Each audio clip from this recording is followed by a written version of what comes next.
Trajal is a choreographer, a dancer, and he lives between Zurich and Athens in Greece. He has shown his work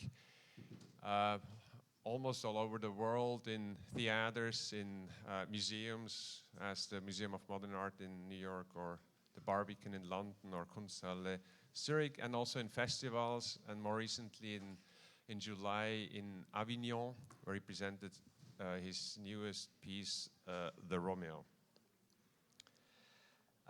So he's one of the few who navigates between the world of theater, the world of dance, and the world of art. He's, so to speak, an artist between worlds, as he's also an artist between languages. That's at least how I see it, and what I got interested in when seeing his performances for the first time, because he's using all sorts of different languages, from fashion to runaway to buto to voguing, and then obviously contemporary dance and traditional dance. So that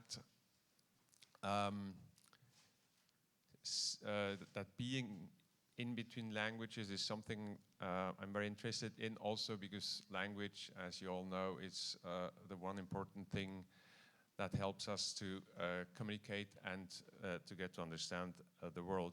And then the second thing I'm very fascinated by with Trajal's work, and a lot of people do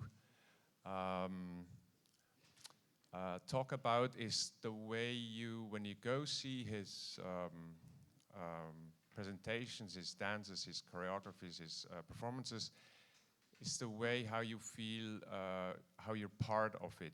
You come out of that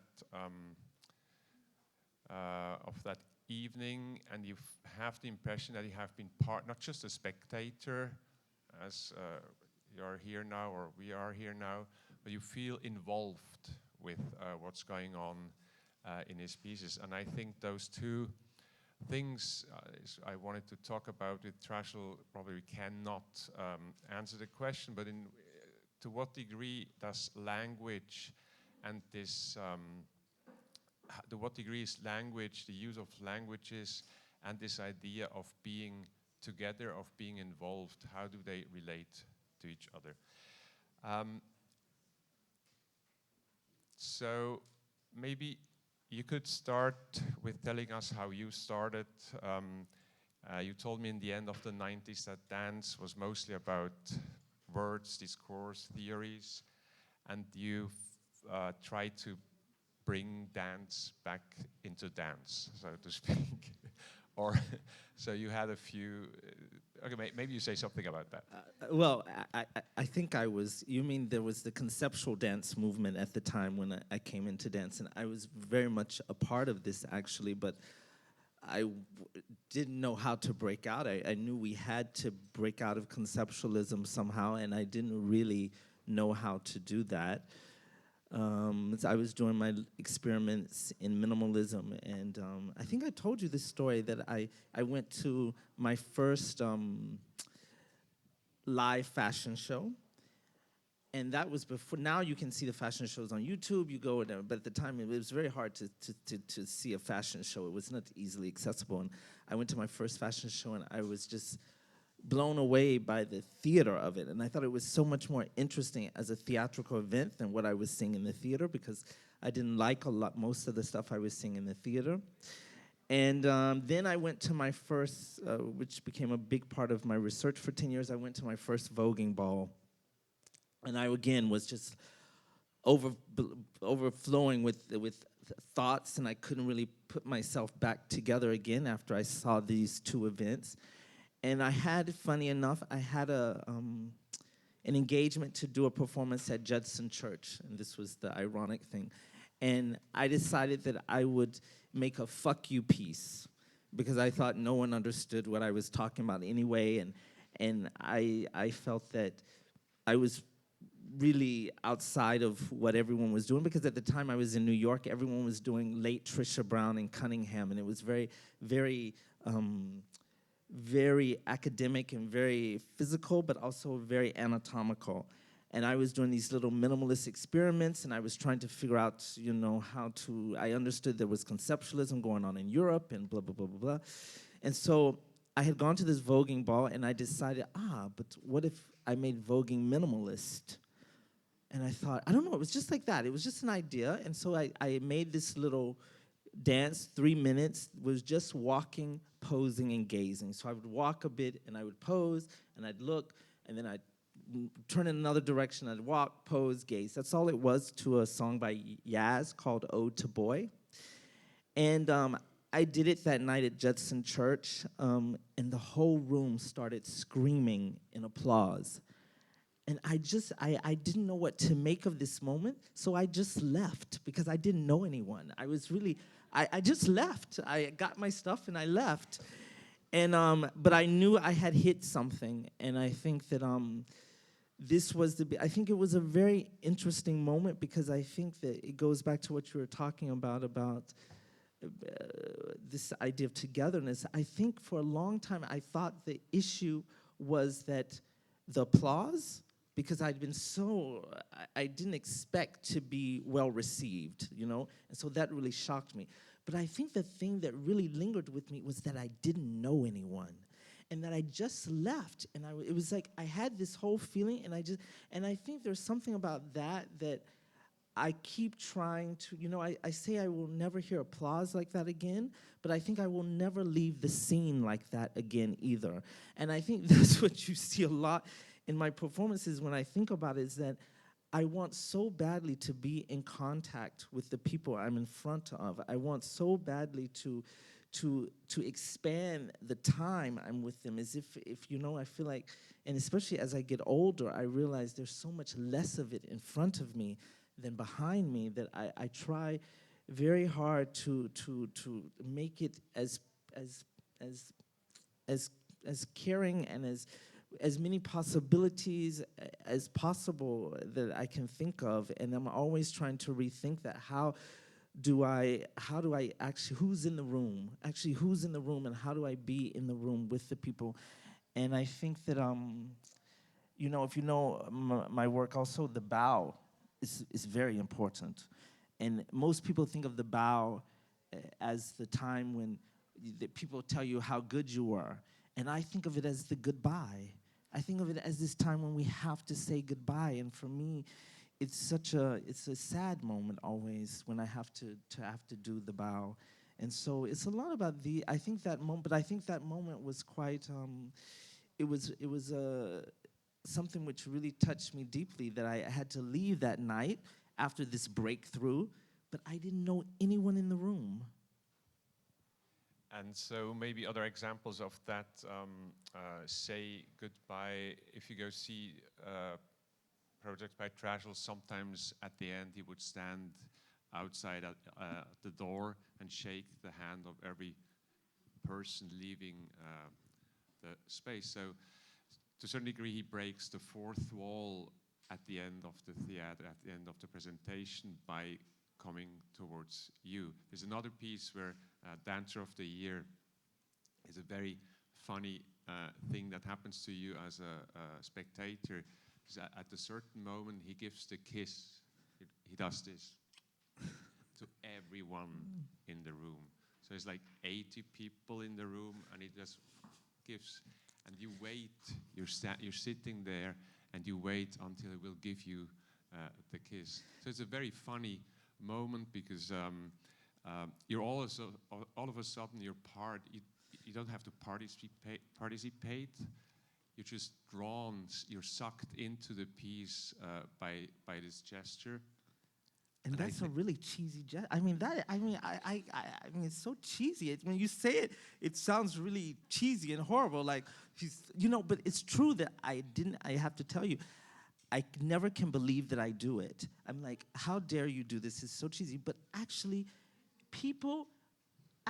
it's meaningful to people. It's really meaningful. And it's true. They wait, every person, because you sit there and you wait until it's your turn. And people actually, they kiss me back. They do that. So, I don't know. It's yeah, maybe because it is so cheesy that it works. So cheesy.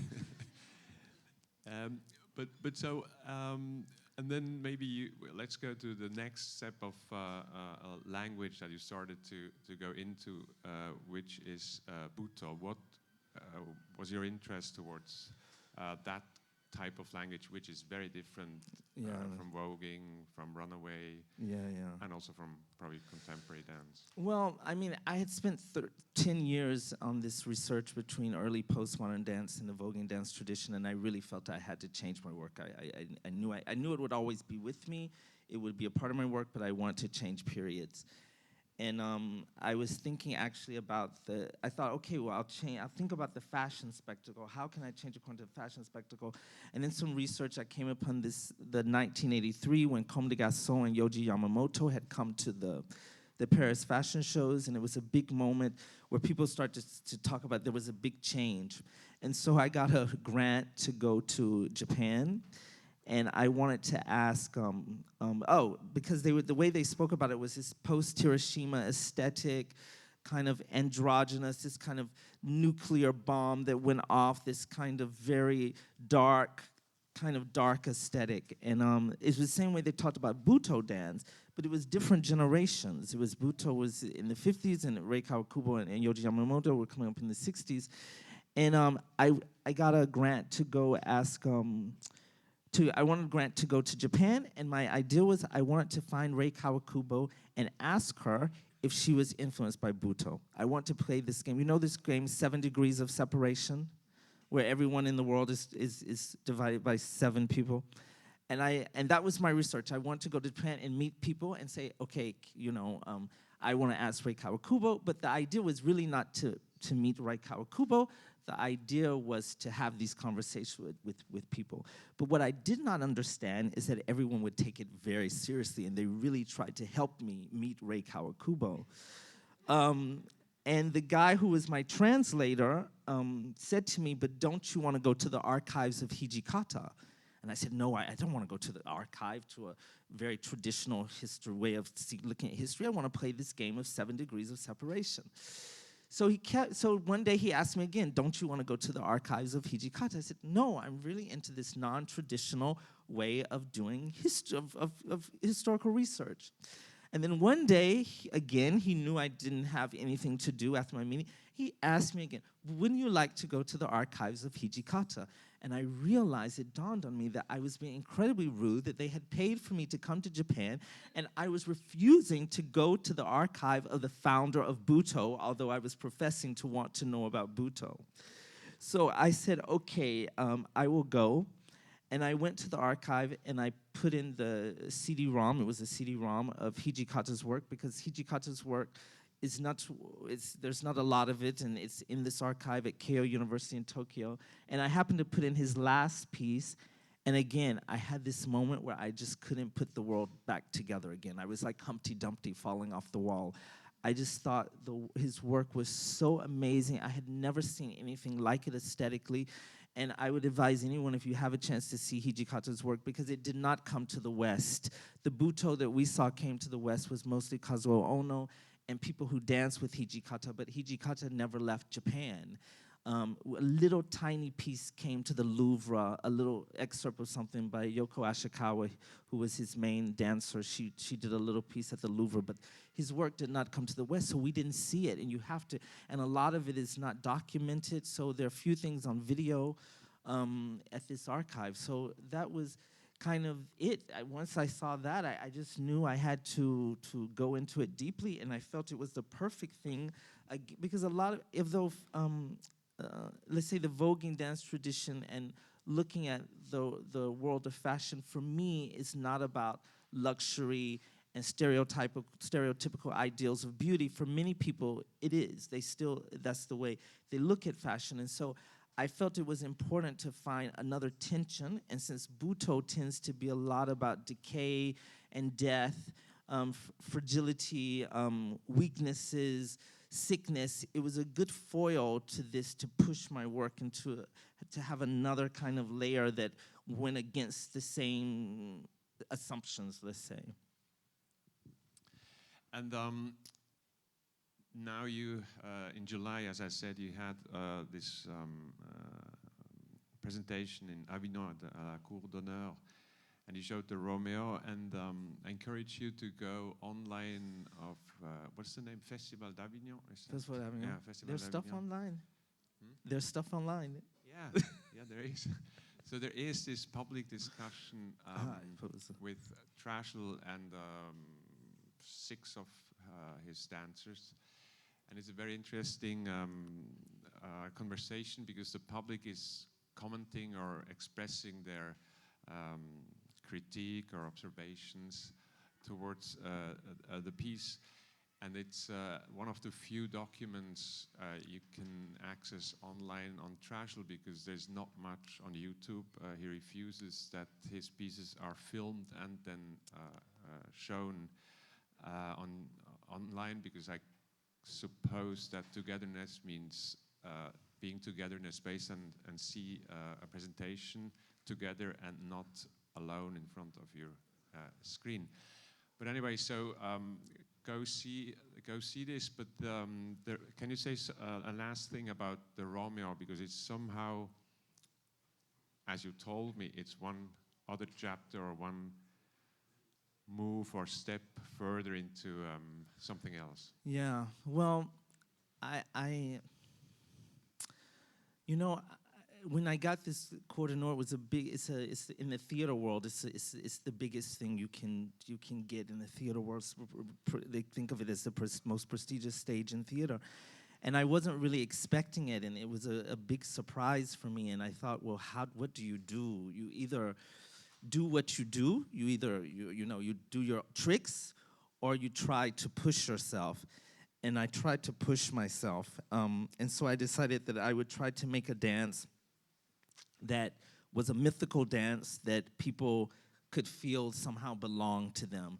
Because I felt like 2,000 people because if I want to do this togetherness, how do I do it with 2,000 people? And so I tried to make a dance that these 2,000 people would felt belonged to them, that was somehow in their own history despite their differences.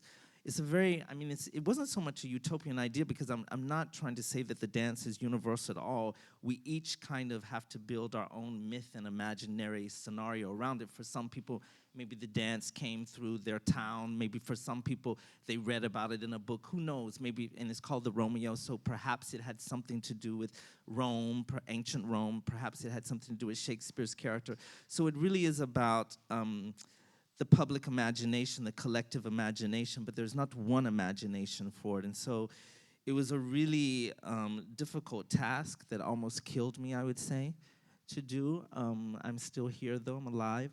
But it was very hard. But I think it's one of my best pieces, and it's very warm and inviting. But it was a step forward to try to make something that pretends to have been a part of history, but actually is a myth that only exists in the here and now. So it's a bit of a contradiction. Yes, it's a fictional dance.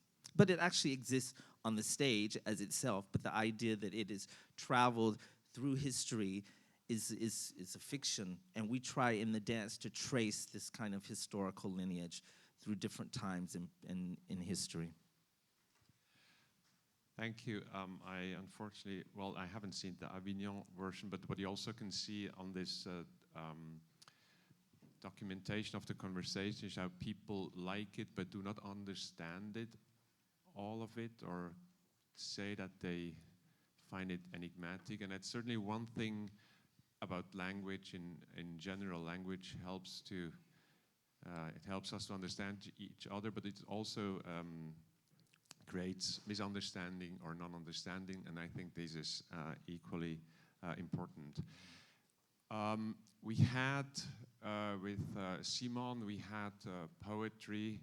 With Thomas, we had passion, and that's the way we do it, is Engadine Art Talks. We add life moments, sometimes planned, sometimes misunderstood, and sometimes very welcomed.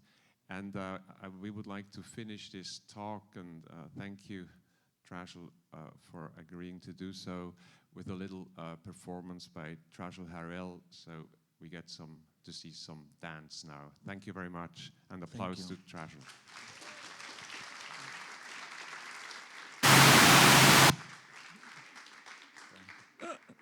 I'm gonna do one of my favorite pieces. It's from it's both in a piece I do called Sister or He Buried the Body, and it's also in the Cone concert, and it's I don't know if it's to one of my favorite songs. It's called The Last Time I Saw Richard by Joni Mitchell.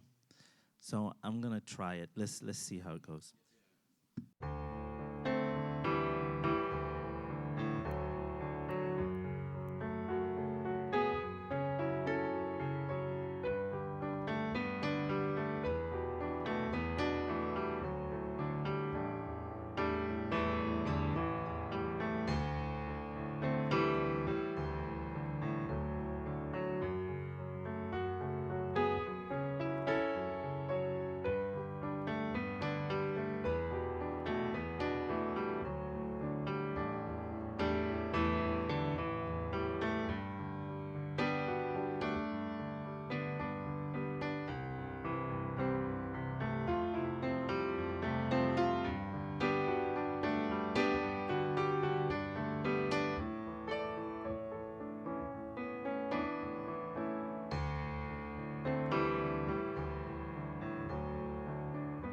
The last time I saw Richard was Detroit in '68, and he told me all romantics meet the same fate someday.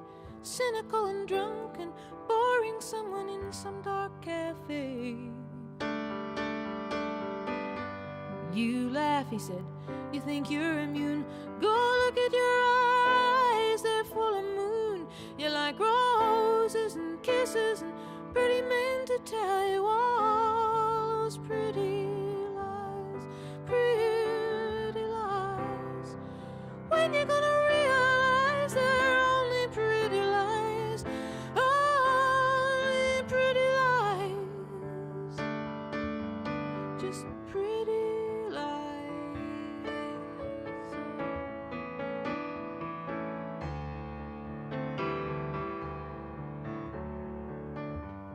You put a quarter in the Wurlitzer, and he pushed 3 buttons and the thing began to whir.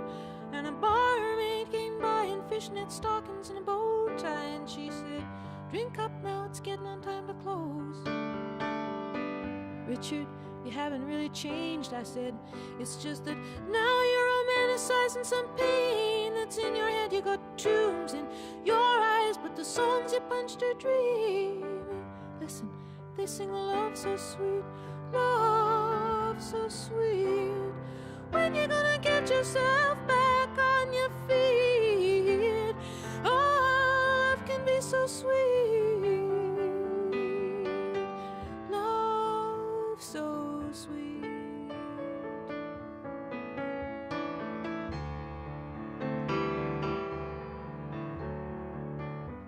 Richard got married to a figure skater, and he bought her a dishwasher and a coffee percolator, and he drinks at home now most nights with the TV on and all the house lights left upright. I'm gonna blow this damn candle out. I don't want nobody coming over to my table. I've got nothing to talk to anybody about. All good dreamers pass this way someday, hiding behind bottles in dark cafes, dark cafes. Only a dark cocoon before I get my gorgeous wings and